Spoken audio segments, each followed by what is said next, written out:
Joining us now with more on today's impeachment trial and what is yet to come is San Jose State political science lecturer Donna Crane. Donna, thanks so much for joining us today. It's been very emotional, I think, to say the least, to watch these videos be played over and over again, to see videos that have never been, shown to the public before, to hear clips of law enforcement, Capitol Police calling for backup. If this doesn't trigger emotion in someone, I have to question whether that person is human or not. I don't know how you can watch something like this just unfold and still not be enraged. What are your thoughts on how the House managers are doing and how you think things are going so far? I have exactly the same reaction as you. I don't have the words to describe. Heartbreaking only begins to touch on the reaction I have to those videos. I thought I had seen it all. My analysis is that the House managers are doing a superb job, just technically speaking, setting aside, the merits of their arguments, which are also strong. Technically, I think they're doing a very good job. I think they're also being somewhat responsive to the concern that they don't want to belabor points too much. They don't want to be repetitive. They don't want to try the patience of their jurors, the senators. And so I think they're doing an outstanding job. I do think it's really important to say, though, that I think senators' positions have really have hardened, that all the political incentives especially for GOP senators, which is where we all should be looking right now, the political incentives are just very compelling. They all direct GOP senators toward voting not to convict. I mean, that was going to be my next topic, is how do you watch these videos and really look at the timeline that the House managers have set forth so meticulously and say that the president did not invite this to happen. Perhaps maybe not, because they were saying, I guess, some of the rioters started heading toward the Capitol before the rally speech was even over. But then, I spoke with Representative Ro Khanna today, and we were talking about how the whole, plot to kidnap the governor of Michigan, he believes that could have been somewhat of a warning of what was to come on January 6th. Is it even an argument that the GOP can, in good faith make that the House managers are not making the case that they are looking to make? Well, I have a lot of friends up there, and the conversation we're having this week goes something like this. There's a number of GOP senators who absolutely agree with the majority of Americans that the president was party to this insurrection, that he incited it. But they cannot politically say so out loud. In other words, they cannot vote to convict. There's another group of GOP senators who are true believers. The first group is more interesting to me. It's simple, plain politics. The president has built a base of support that senators are convinced will turn on them. They will lose their jobs in a primary. And I'm told some of them legitimately fear for their own personal safety. And I am actually worried that we will hear some allusions to that point in particular from the president's lawyers tomorrow. I feel like we got a little bit of a preview of that in their opening arguments when they said things like, this would just further inflame a country that's already divided. That kind of language is heard, I will tell you, by that group of senators that worries that their own, that not just the democracy and the fate of the chamber, but that their own personal safety is now not as assured as it once was. It makes me question whether it's something, a senator's vote should be something that's public. I mean, it's something that, I know we want transparency, but if we're talking about trying to put things on the right path versus, people worrying about their own safety, could we just, ask that the vote be done privately, I guess behind closed doors, not open to the general public, but open to the managers and the Senate, the senators and basically everyone in Congress that should know, just to kind of maintain our democracy, maintain everything that this country stands for, but also, keep those that are worried about their safety safe? It's amazing that you raised that. I just came out of a class this morning where we talked about that exact issue. We wondered together whether senators' votes would be any different if they could be cast anonymously, confidentially. And we came to the conclusion that probably the vote would be different. And so we talked about the pros and cons of that. The simple reason why they can't vote that way is because the Senate sets its own rules, and that's the decision it made when it adopted the procedures for the proceedings for this trial. So in theory, the Senate could make a different decision and could either vote confidentially or could vote by voice vote as an option, which is what they do with bills sometimes. Like you said, the downside is that we pride ourselves as a democracy that values transparency, that also believes that elected officials should be accountable to the people who sent them there. And so there's a real tension here. I'm not sure I know what the answer is. My best suggestion to my students was that I hope they all run for Senate and get there, and they can thrash out this question themselves, and I will watch it with great interest. That's good. It's going to be a little bit of time before we get there, so we do have to kind of just deal with what is at hand right now, unfortunately. Another question I had for you, Donna, is a lot of times there are hearings that are held, and a lot of times we see reaction, senator reaction, or C-SPAN may be in there and they'll have a camera up. We're not seeing any of those kind of shots or any kind of footage like that. It's basically just an overhead camera. And then one camera on the speaking House manager, and then tomorrow for Trump's attorneys. Is there a reason it's set up that way, or is it just something that they've decided to do for this particular trial, or do you know what goes on with that? I know exactly how that came about. So for years, Congress resisted calls from the media to be able to televise their proceedings. There are a lot of reasons, but the main one is that members of Congress, or I should say congressional leadership, was really worried that the sight of, for example, an empty chamber during debate might be misleading and dispiriting to to viewers.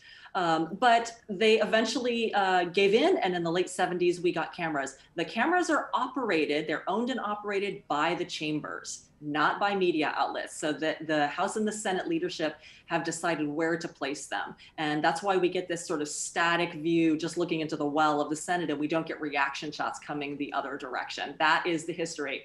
And it's an interesting question. I also have pointed out to my students that, of course, there is one other big place in government that doesn't allow televised proceedings, and that is the Supreme Court. And I talked with students about how, it's pretty well understood that the nature of debate in Congress did change after cameras went into the chamber, that rather than engaging in debate to try to persuade each other on issues and votes, that over time, more members of Congress began sort of playing to the audience and making floor speeches that just, they go right past each other. They're not debating each other. They're looking to persuade the external crowd, and in some cases even advance their own political career and fundraise. And back to the point that you made, Donna, with regard to the two groups of GOP members, in this scenario, there are those that are very much believing that Trump did not incite the insurrection, and then there are those that do, but they are worried about voting in the way that they would like to, in fear of backlash, in fear of losing any sort of support, in fear of their own safety. I don't want to cast a sympathetic light on anyone, but it does put those people in a very, very difficult situation. I would hate to be in one of their shoes, to think, my family and I could be facing possible physical harm if we vote the way we want to, but if we don't, then we're kind of supporting this rhetoric and this idea that this was not Trump's agenda. That's absolutely right. It's a terrible position to be in, and I agree with you. They're largely responsible for putting themselves in that position. So it's not necessarily a sympathetic position, but I still recognize how difficult it is politically. They, members of Congress, like any elected official, like any of the rest of us, are able to justify that sometimes they make decisions that they don't always like every decision they make, but that some are necessary to make in order to achieve a larger good. And in their minds, their continuing service is a larger good. We also have to add to the list of sort of the price tag here that you just described. The party is paying a tremendous price for these events. Senators are retiring rather than continue service. Members are leaving the party. I believe the number is 140,000 Republicans changed their party registration in the month of January alone. Donors are leaving the party.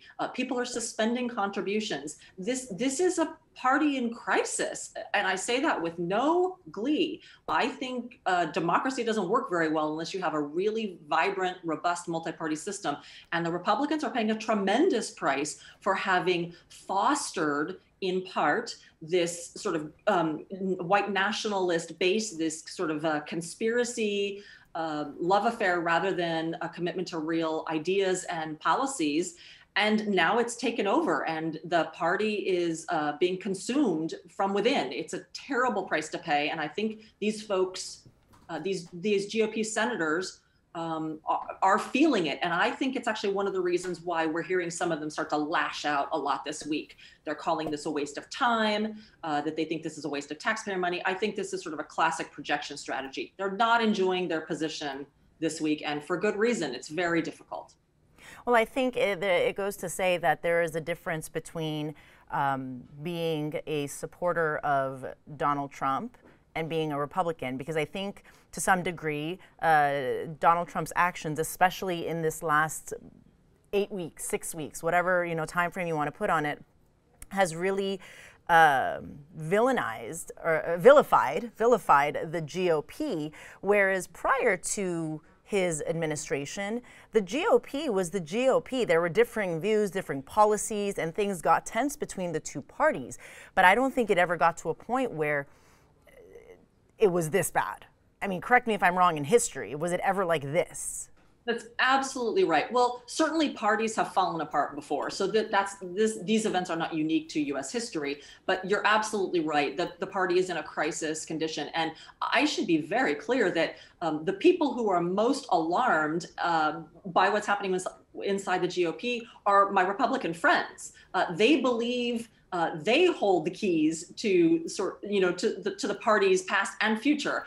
They want to debate ideas. They agree with the premise that we all support democracy, no matter what our personal politics are. They believe in rule of law. They believe we elect a president, not a king. They believe he's as accountable as we are, as just individuals. If we speed down the street, we have to deal with the cops, and if you incite an insurrection, you have to deal with the penalty. It's the Republicans who are most agonized by what they're seeing today, that the Trump supporters who mounted the insurrection are not true Republicans. They are not small d Democrats. They do not believe in the American Republic.